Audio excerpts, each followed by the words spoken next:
Michelle, otherwise known as Coach Drum. I am a running coach with Team Drum Coaching, and this is the Team Drum Show! Today, we're going to be talking about my top 10 hints for racing in the heat. Let's get right to it. Number 1, pace yourself. Pace yourself, people. I'm telling you, it happens all the time. People go out at the pace that they trained at when it was cooler, and then they get halfway and they're totally destroyed and they're walking it in. Don't be that person. You've got to pace yourself. It's got to be a controlled effort. It can still be harder than easy, but it's got to be controlled. Once your heart rate gets way too high in the heat, it can't go back down like it can in the cold. Once it gets up there, it is up there, and then you're screwed. You've gotta control those paces. Trust me, I've messed it up 10 billion times. Learn from my mistakes. Please, please, please pace yourself. Number 2, don't be a slave to pace.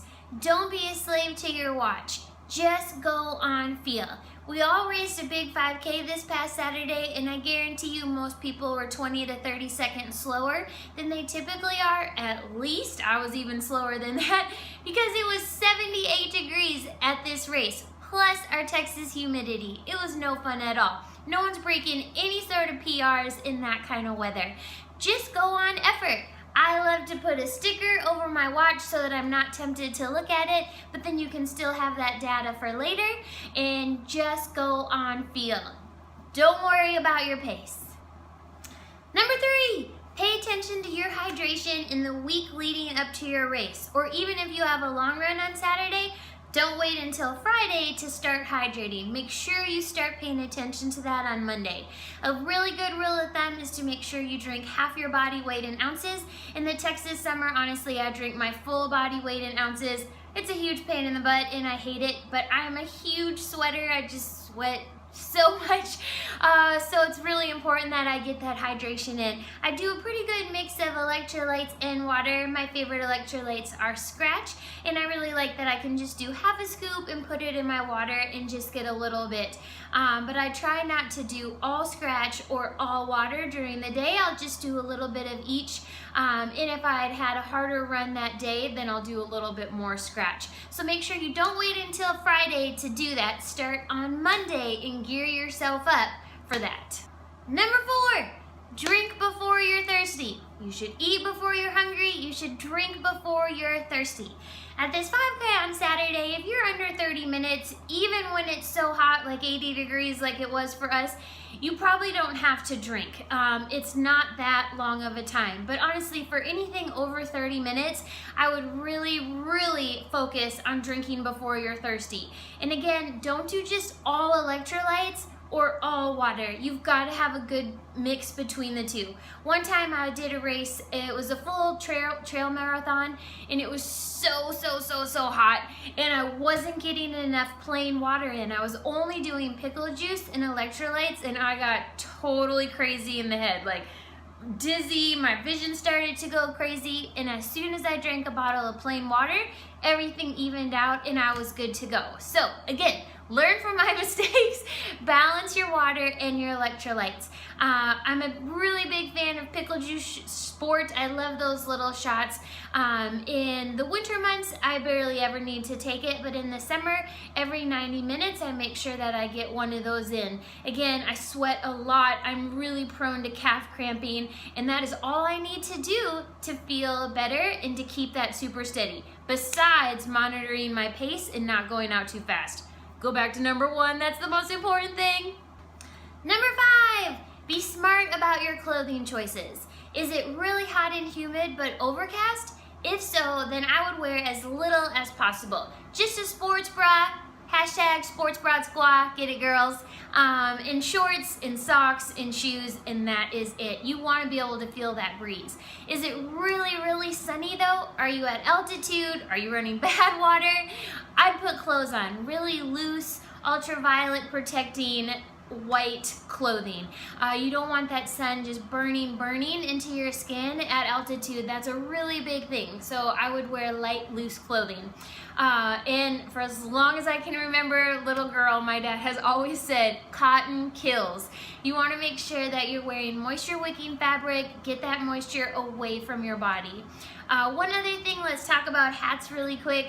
I tend to think that hats make me hot.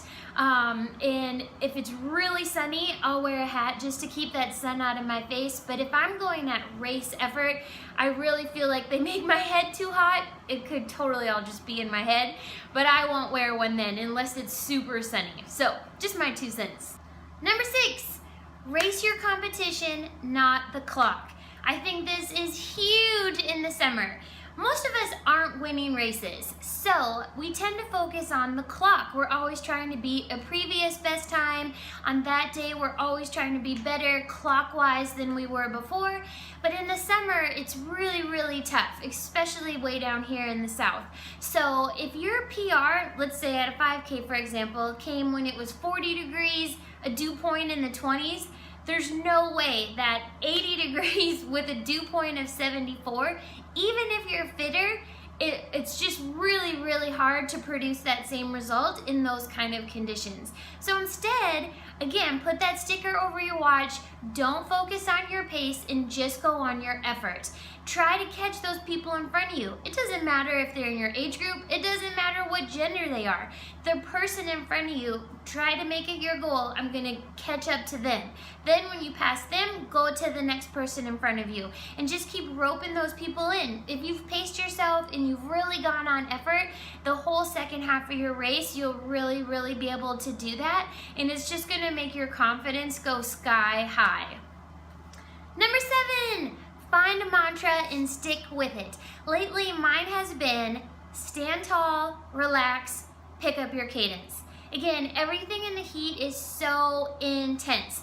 As my athlete Alan said after this last 5K, that he felt like he could go faster. His body wanted to go faster. His mind wanted to go faster, but he just couldn't. His body just felt like it was stuck. And that was exactly the way I felt too. Heat just creates this suffocating effect where you're just stuck.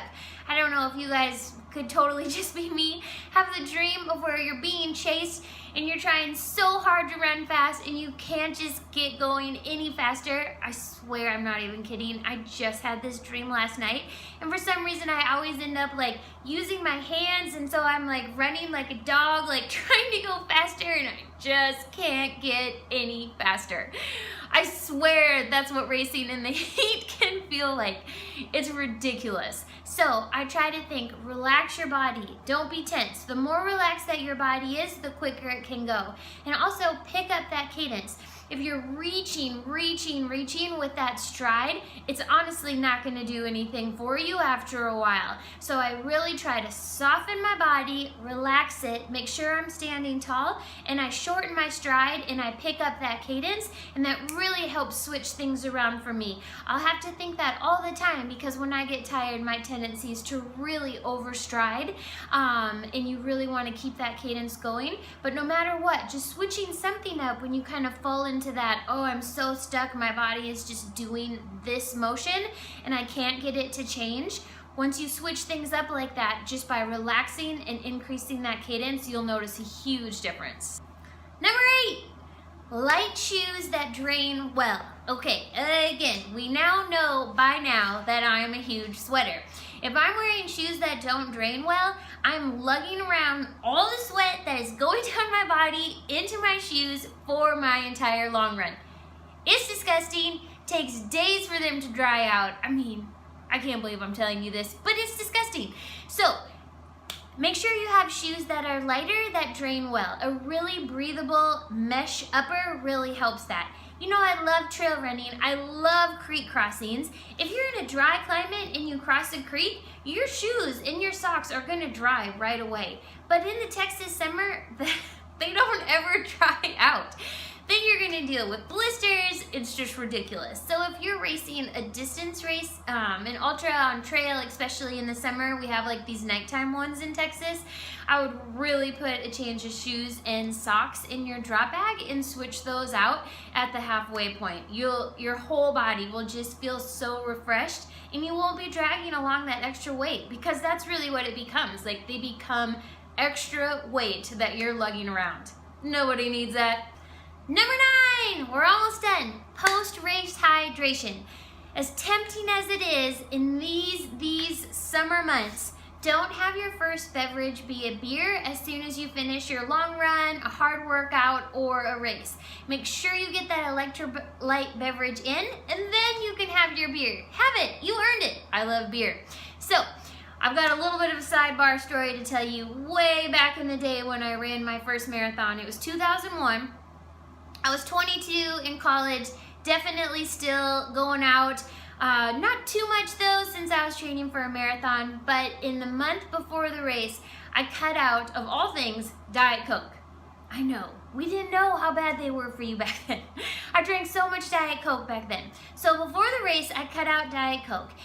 After the race was over, my first marathon, I started drinking Diet Coke again. It was like I'd been in the desert for months at a time. That's how much Diet Coke I was drinking. And I totally stopped drinking water. Idiot. So, my first run back, for some reason, was on a treadmill. I can't remember why. And I'm running on the treadmill, and all of a sudden I'm thinking, oh, I don't feel real good.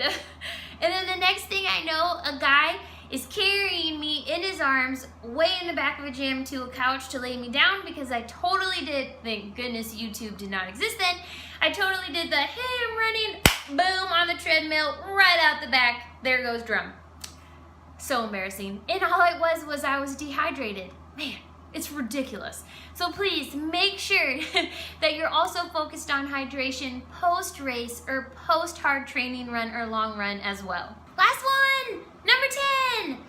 You control your conditions. This is so important. Don't just write off yourself as, oh, I just don't perform well in the heat. I'm just not a hot weather runner. Nobody's a hot weather runner. There's no one that's immune to this. People just handle it a little bit differently, but I promise you, don't write yourself off like that. If you follow these tips, it'll make a really big difference. It's really important to rein in your ego and be smart. Don't start off too fast, slow it down, stop stressing about the pace on your watch, control your heart rate, and it will work out. You absolutely can run in the heat. You can race well in the heat. I promise. It took me years, but now I race well in the heat. I never thought I would say that, but you can too. I know it. Okay, that's it for today. I would love to hear from you. What did I leave out? What do you do that I didn't mention? I would totally love to hear what you do to handle these summer months. I've been running in the Texas summers for 17 years, and it never really gets easier. You just get smarter about dealing with it. I'm sure you do too, and you have your own hints that I didn't mention. I would love to hear from you.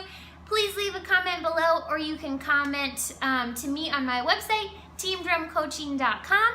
That is it for this week. I'll see you next week for another episode of The Team Drum Show!